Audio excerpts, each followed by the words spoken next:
What's up, everybody? It's your boy Danny Kings, and you're listening to part 2 here with Thrillsonfilms. Andrew, what's up, man? Hey, what's going on? So you were talking about a lot with your about music videos, right? Oh, yes. Okay, so who would you like to work with as far as mainstream artists? Name your top 7. Oh, that's a lot. That's a lot, huh? Yeah, I could probably do like Top 5? Yeah, we'll say 5. Why does everybody, like, every time I do like top 10? Oh, that's a lot to top 2. Well, there's quite a bit of artists, but okay, all right. So top 5 with Andrew. Oh, number 1 would be Calvin Harris. I really love his music. I just love his style, and I love how a lot of his music videos came out. Okay. I'd say number 2 would be Chris Brown, because Chris Brown is he's actually known to be a pretty good director too, because he directs a lot of his own films from when I've been seeing and reading up on. Who else would be the next person? The next I'd say band. This one would be a band would be somebody called Breathe Carolina. I love their electrical feel towards their music, and there was just like this crazy like little this upbeat like electro with singing and screaming. I love music videos like hard like anything with singing and screaming. I love. Okay. Who else would it be? Number 4. Who's another good artist I listen to? Danny Kings. I heard he's good. Oh yeah, I would work with Danny Kings. Yeah, I heard he's awesome. I remember his Christian career. Yeah, right. And people that don't know this, actually, my first music video was with Andrew. We did some testing, right? Oh yeah, that was actually a pretty crazy music video, because that was also another one, like, we had so much planned, but like it didn't go through. It didn't go through. It did not go through. Actually, it was my very first music video directing. And once again, like, I'm really picky, and of course I didn't like how it came out. Like, I like, that's how I am. Like, you know, I say when you do a project or whatever, you like it, but then probably a couple months later you'll be like, oh my god, what was I thinking? That's how you get better as a director or a videographer or a cinematographer. Is that some advice that you would give to upcoming directors? Oh yeah, like definitely I would say, like, don't be afraid to make mistakes, because that's what everybody does, and that's how you learn, is making a lot of mistakes. And like I said, like other directors, I'm pretty sure like nobody had a perfect run, because everybody always had to deal with something when it comes to filming. Say for instance, like I'm pretty sure a lot of directors have to work with actor unions, and a lot of people don't see there's a lot going on behind a movie and stuff. Like, there's so much stuff going behind a movie, it's crazy. Like, there's actors unions, and there's such a big cast that, you know, you got to hire these other people to do, like, you have producers, and then you have producers on the bottom of producers, and then you have other people such as like Steadicam operators, you have cinematographers, you got stage grips, you got boom operators. There's a lot of stuff, and when you have big productions, you know, not everything always goes as planned, and you know, you got to improvise. Another thing was too, when Jaws came out. Jaws was one of, I believe, Steven Spielberg's worst nightmares, because the shark would never work when they wanted it to work. Yeah. I heard of that. Yeah, it was pretty crazy. So it ended up being that he was hoping, when I seen a documentary on Steven Spielberg, that he was hoping to get fired so he could move on to his next movie, but they ended up shooting past schedule. I forgot how many days it was, but at the end of the day, you know, there was a lot of stuff that was a lot of mistakes that were made, but at the end of the day, Steven Spielberg made over, I believe, $1 billion on the box office for that film. Yeah, I think that's what made him Steven Spielberg, right? Yes, because he had his other one after that, which was Close Encounters of a Third World, I believe. Yeah. So the budget, I forgot what the budget was. It was a couple million probably for Jaws, but that film ended up flipping for over $1 billion on the box office.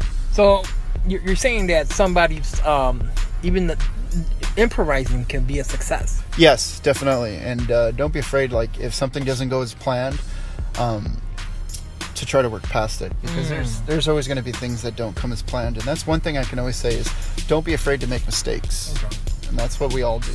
And that's the advice we want to give to young directors who are coming up, learning from the master. That he was a Padawan at once, and now he's a Jedi master. Right. So we talked about artists that you would like to work with. Now, actors or actresses that you want to work with. Oh, actors or actresses? Actors or actresses. That's a hard one. So, let me give you some names and you say yes or no, okay? Margot Robbie. It'd probably have to be a 50-50. Really? Okay, I'm just kidding. Who is Margot? Who is that? She's from the Wolf of Wall Street. That's the girl. Oh, yes. That's the one who played Harley Quinn. Yes. Yes, okay, yeah. Who would say no to that? Yeah, I would definitely work with her. I was just kidding. I don't know. I'm bad on some of Okay. Leo DiCaprio. Leonardo DiCaprio, yes. I remember I would definitely want to work with Leonardo DiCaprio. If somehow, some way, I could get a budget big enough to work with Leonardo DiCaprio. You would do it? Yeah, I would definitely do it. I've heard, when Leonardo DiCaprio comes in set, he's already on character mode. I would have to see it. I've never worked with Leonardo DiCaprio, but, what about Denzel Washington? Definitely Denzel Washington is a really good actor. I would love to work with him. I really loved him in one of my favorite movies, which wasn't as big as what I've seen. Okay, so you guys remember Training Day? Yeah. Okay, there was another movie that I believe came out around the same time, which was John... was it John? No. I believe it was... John Q. John Q, yeah. Yes, that's the one with for his son, yeah. Yes, it was such a great emotional movie that there's a lot of passion. Did it make you cry? Almost. But, almost, right? Because of that. No, but yeah, it was a really, really inspiring movie. Yeah. That the hardworking man gets kind of screwed over almost at the end. Yeah. But it was kind of crazy because he just did a really good job because he was forced in from being a good guy into being kind of like the bad guy, but he was doing it for a good reason. And they did a really good job on that film. It was, the way it came out was just like, what would you do if you were put in that situation? I don't know, man. I've been asked so many times every time you watch that movie with somebody, you were like, what would you do? I don't know, man. I don't know. Yeah. It's one of those things, man. And it's based on a true story. I believe it was. Yeah. Was it? Yeah. They say it was, but they were saying that. They always change some stuff. Yeah. There's certain parts that are based off of the true story or whatever. Yeah. But it's I haven't heard the story behind it, but I heard it. I couldn't. Is it based on? Yeah. It's based on a true story. That's what they say. Yeah, that's what. Of course, then when it comes to court, and then I believe exactly. somebody got sued for that. I believe somebody did somebody get sued? I don't remember. There was this one movie where they said it was based on a true story, but then when it came out to paying somebody because they used their story in the movie, they kind of backpedaled and said, well, we took parts of your thing, we took parts of your idea, and then we changed it in the movie. But yeah, it's really crazy. What about Gal Gadot? Gal Gadot, who's that? Wonder Woman. Oh, wow, she's very beautiful. Yes, she would be a very good character to have this strong woman in anything, and while also having. Yes, I would definitely work with her, but I don't know her as a person. I just remember her as Wonder Woman. Wow, she is really beautiful. For her, especially Wonder Woman. She's very fierce. Yeah, she's very fierce. Yeah. I would not mess with her. Yeah. Salma Hayek. Salma Hayek. Who's it? The Latina lady from oh man, she Dusk Till Dawn. That's the one vampire girl. Yes, I would definitely work with her. She actually played a pretty good part in that too. Good old Quentin Tarantino. Yeah, going back to that. Made her have the sex appeal and everything, and then she just turns into this demon. And then, she was also good in. Wasn't she in The Hitman's Bodyguard? Yes. Oh wow, she made me laugh. She was really good. What about Jonah Hill? Somebody funny. Oh yes, definitely. I loved him in Superbad. Seth Rogen? Yes, Seth Rogen. Oh my god, I would love to work with Seth Rogen. The way he does stuff is like, oh my god, like especially the way he laughs. Oh my god. What about James Franco? James Franco, yes, I did like James Franco, especially in The Disaster Artist. Man, he did very good. I know, he's like, but after that, I applaud to his acting skills because that was a very tough job, and he did it very well. You know, like when James Franco first came out, because I remember him as Spider-Man, as the Green Goblin. The Green Goblin, one of the main roles I remember seeing him in, and he. Then he went into comedy, and I couldn't get his comedy until I seen what was another one he came out with. He had other comedies too with Seth Rogen. I forgot, but he was actually a really funny actor, and a lot of people were kind of giving him crap for that because he was a different kind of actor. Yeah, he could do comedy, but when he did, when he was a serious role, and then he went. I can't remember what other serious roles did he have. 'Cause I just remember him with a lot of Seth Rogen films. When a lot of his films is with Seth Rogen, but he does have is it the one with Selena Gomez, where he plays the drug dealer? Spring Break. I do not remember seeing that. I gotta look that one up. But yeah, I would love to work with James Franco and especially Seth Rogen. Yeah. Oh yeah. I always pronounce his name wrong. Seth Rogen. What about like older comedians like Adam Sandler?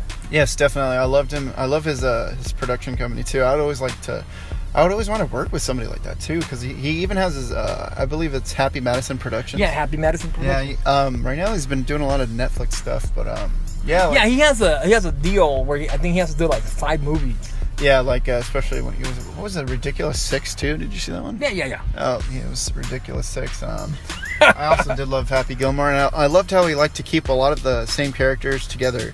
Like you'll see Kevin James. Yeah, exactly. Yeah, I'm like I just like how he keeps that and into there too, and he would always be a good person and loyal to probably work with. But then again, I don't know, because I'm not on the other side, or I only look at the movie part, and how there's a lot of work when it comes to movies, so I don't know. Yeah, a lot of people think it's a 1 month thing, and then it's years of. I know it's like a year process or something. Like shoot, like 60 days. When they like, some people have talked about they'll announce it like 2 years before the release date, and they'll work at that film the whole year. Yeah, and then Another low budget was I don't know if you guys heard of it. It's called VHS.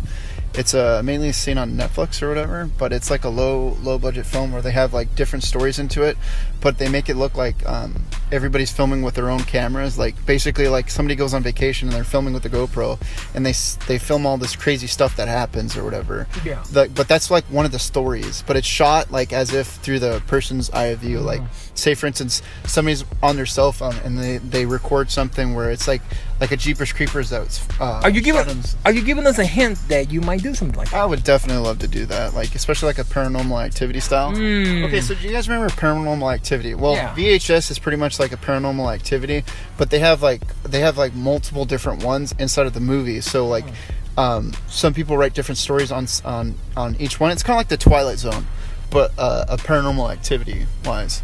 Yeah. But it's pretty crazy. I love that.